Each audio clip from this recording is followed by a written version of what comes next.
Normal people probably wouldn't find something like this very interesting, especially given it's only a Pentium 4. But I don't know about you. I happen to like the styling of this particular machine, which is very definitely an IBM, but I don't know anything else about it because there is a sticker somewhere on it, right over here, but most of it's worn off. And looking up that TCS or TGS or whatever it happens to be, 3000, I think that's what that says. Looking that up reveals pretty much nothing. It is made in Canada, so that's very nice. I haven't found like a type code on it anywhere or anything like that. You can see here's the optical drive. It's just a... Oh no, it is actually a DVD-ROM and a CD burner, so that's not too bad. Right here would be a floppy drive. This one does not have such a thing.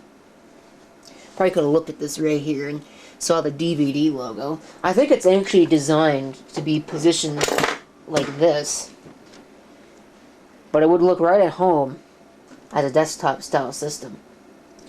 Irrespective of that, if we go ahead and turn it around, it is a small form factor machine. We got 4 slots, one of which is taken up by an Ethernet card as well as the VGA video. This thing does not have onboard video. We do get a joystick port though, which is very interesting. Of course, we get our usual card of legacy stuff, PS2, serial parallel, onboard audio, 2 USB ports, which are quite probably USB 1.1. Might be 2.0 though. And one of these smaller size power supplies. So let me go ahead and pop the cover here. If we go ahead and have a look in here, there's not a whole lot that's terrifically interesting.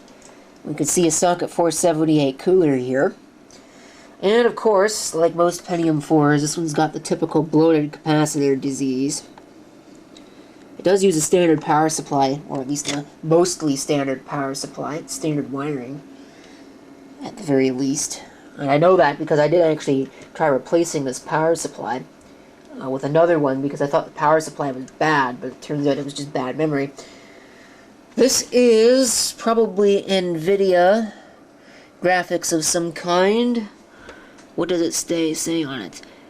MVGA NVG 11AM 232 megabytes. Very high performance, I tell you what. MPX chipset on that Ethernet board right there. So I actually don't even know what video this is. I'll have to power it up and figure that out for you, assuming that this thing actually is running an operating system. There is a hard drive in it somewhere, or at least there was a hard drive in it somewhere. I don't know if there still is. I didn't take it out, but definitely IBM warranty void if removed. So that is a thing, January of 2002. But there's not really much else that's terrifically interesting that's worth pointing out on this board. Takes regular, that's PC-133, which is interesting. Very hampered design for a Pentium 4, although I have certainly seen that on several socket 478 systems. A Phoenix BIOS. You could actually add a case fan if you wanted to, although I don't know where you'd add such a thing, because there's no real provision for it.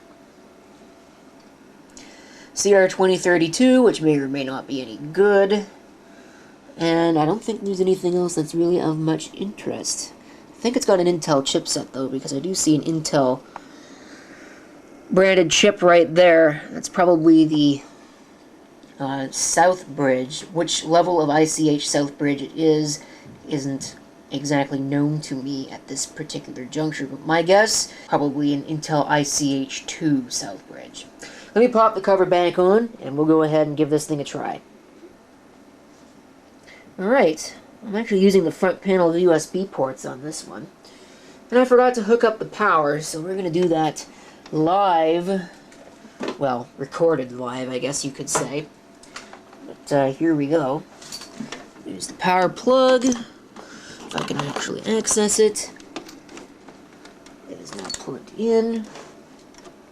And here we go. Here you're making a nice squealing noise. GeForce 2 MX200. At least I was right in calling it NVIDIA graphics. Nice little IBM splash there. And a standard award BIOS. The date and time is correct. Well, the date is right. No, actually it's not. It's quite a bit off, but Well, it's one day off. It's probably also because it says it's midnight, which it's not. It's 10:15 right about now. I had to double check the camera and make sure that it wasn't... The camera was actually set properly, and it is, so somebody wouldn't point out, 10:15, what are you talking about? Anyway, 40 gigabyte Seagate hard drive is installed in there right now. 512 megabytes of memory. Boot to LAN. Huh, interesting. That squealing is very annoying. That's something that the Northern Micro Spirit does as well. But I don't see anything that is particularly interesting.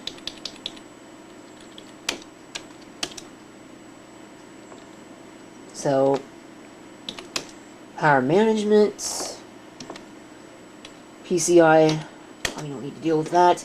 We do actually get monitors. Again, everything looks fine. Frequency voltage control. Ooh, so we could do a little bit of overclocking if we wanted to. Alright, I'm not going to touch that though. So, we'll get out of here. I haven't changed anything. Actually, I did change something. Change the time. So we'll see if it still happens to work. And if it happens to boot into anything.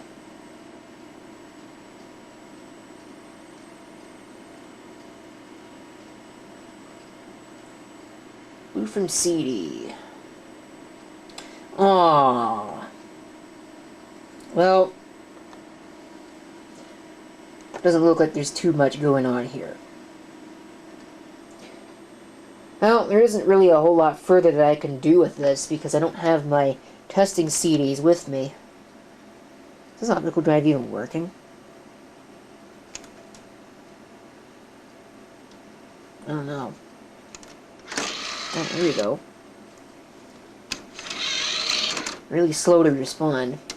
Anyway, I think that's really going to do it for the video. So thank you for watching. If you have any comments, feel free to leave them down below.